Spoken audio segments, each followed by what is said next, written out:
The Biden campaign is imploding as early voting in key swing states fails miserably. In this video, we're going to take a look at the latest results coming from some of those swing states, how the numbers are absolutely panicking the Biden campaign, and how the Republicans are looking more and more like they're about to dominate 2020 in a way no one imagined just a few weeks ago. You are not going to want to miss this. Welcome everyone, Dr. Steve here, ready to bring you our latest episode celebrating the inevitable collapse of left-wing globalism and the unstoppable rise of a new conservative age. So if you haven't already done so, you know what to do. Make sure to smack that bell and subscribe button. We'd love to have you as a regular part of this channel where each and every day we focus on optimism and encouragement in the midst of all the defeatist fake news nonsense spewed out by the mainstream media. Now, before we begin, let's give a huge shout out to the sponsor of this video, and that's Prepper's Peak new solar water heater. With all of the lockdowns that we just witnessed over the last several months, this solar water heater could turn out to be our very best friend.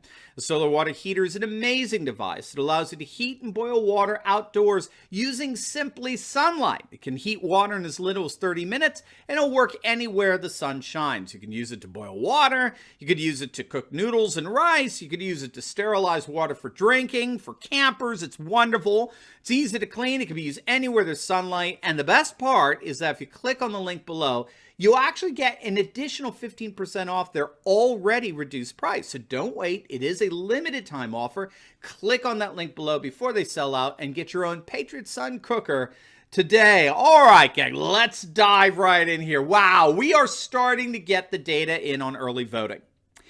And to put it mildly, it is absolutely panicking the Democrats. Now, if you don't know, Joe Biden's strategy for this election was to tap into the ambiguous mail-in voting that would be at record numbers this year because of concerns over the pandemic.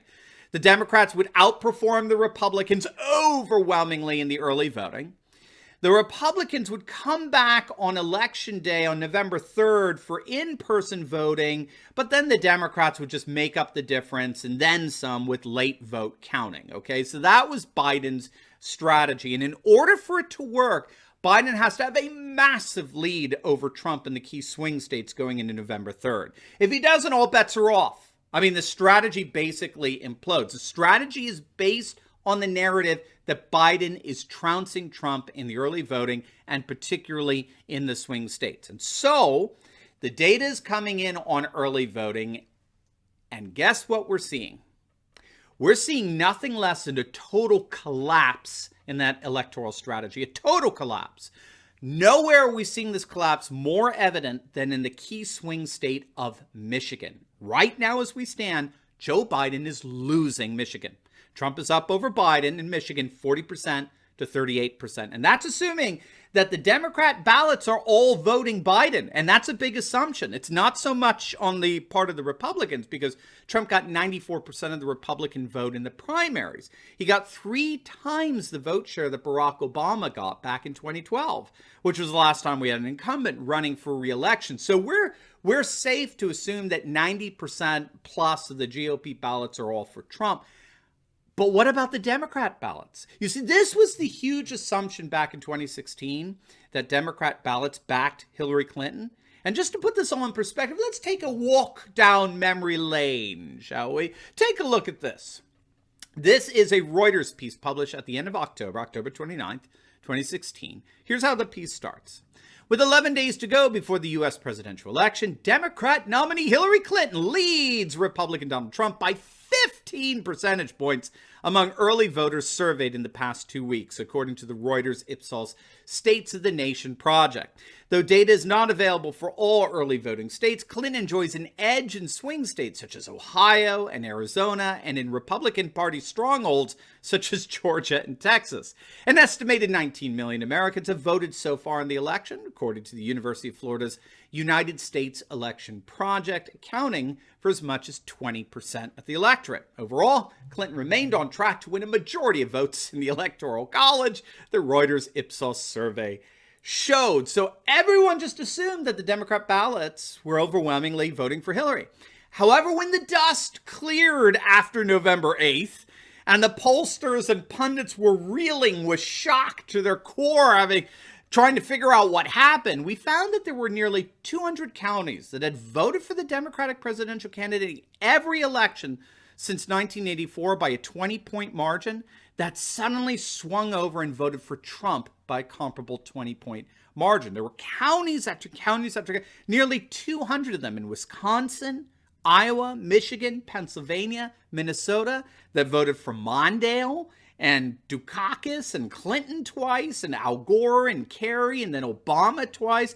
I should say not just voted for, but they gave the Democrat candidate a 20-point margin of victory over the last 3 decades. All of a sudden, to the shock of pollsters and pundits alike, these counties turned around and voted for Donald Trump by a comparable 20-point margin. It represented a 40-point swing to the nationalist populist right. That's why we really saw 6 Democrat mayors in the swing state of Minnesota turn around and endorse President Trump for re-election. These Democrat mayors are part of this mass defection that started in 2016, and it appears that's even grown since going into 2020. Now remember, Trump won among whites without college degrees so much that even if Hillary had gotten Barack Obama's turnout among black voters, she still would have lost. So I don't think all of these Democrat early ballots are voting for Biden by a long shot. Regardless, even if we assume that, Trump is doing the unthinkable. He's beating Biden in a state that had voted for every Democrat presidential nominee for 30 years up to 2016, and Trump is doing it with the early voting. In Texas, it's not even close. It's not even fair to compare the two at this point.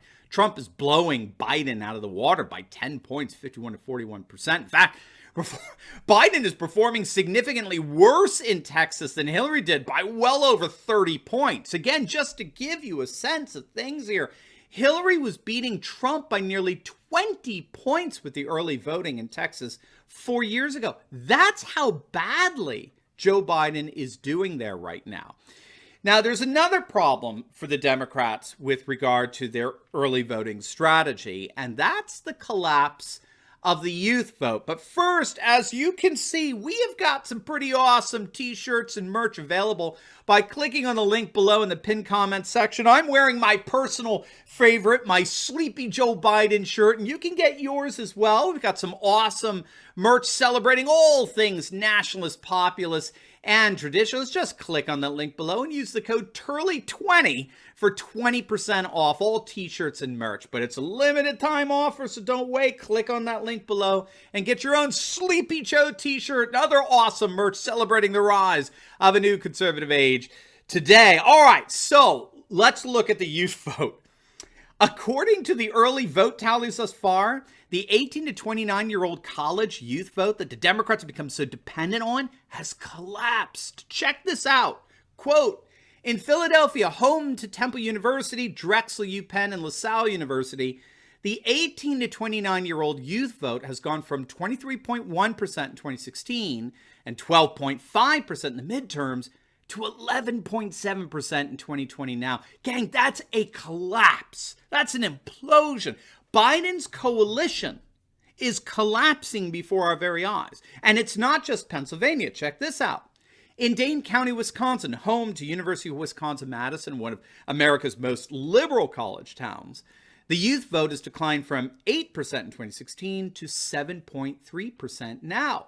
Analyst Larry Schweikert notes that this came as a big surprise as 27% of the total 2016 vote is already in.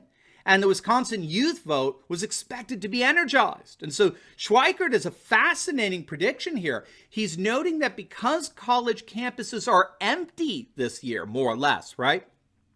The Democrats are going to have to make up for that absence of mobilization. So the college campus is a center for recruiting for Democrats.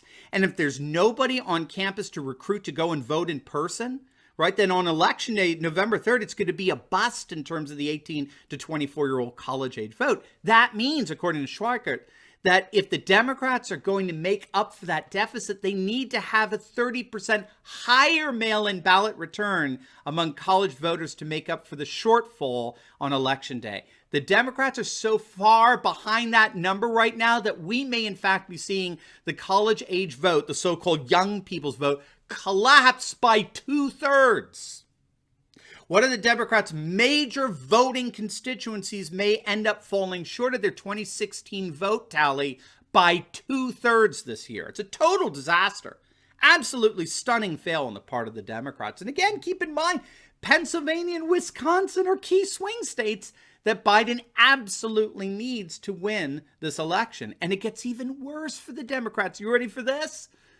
Gallup has just released their latest poll showing that for the first time since 2004, Republicans now outnumber Democrats in total voter affiliation. In 2016, Democrats outnumber Republicans 32% to 27%. Now in 2020, the GOP outnumbers the Democrats 28% to 27%. It's the first time in 16 years that the GOP outnumber the Democrats. In fact, the Democrats have lost 8% of their voter registration in just the last 2 years since 2018. Now, you don't hear much about that from the mainstream Marxist media, do you? And what this means is that the GOP really is poised to post some big numbers on election day. Here's what Real Election Analysis has as their current electoral predictions based on the early vote mail-in ballots thus far. So it's certainly not what Biden was hoping for, right? This is not the map he wanted to be looking at 2 weeks before the election. So obviously we'll be keeping our eyes on how things develop here. And of course, as always, make sure to go out there and vote. Don't take anything for granted, but there's no question that Sleepy Joe Biden's campaign is imploding. His early vote mail-in ballot strategy is collapsing, and President Trump, in many ways, is already winning.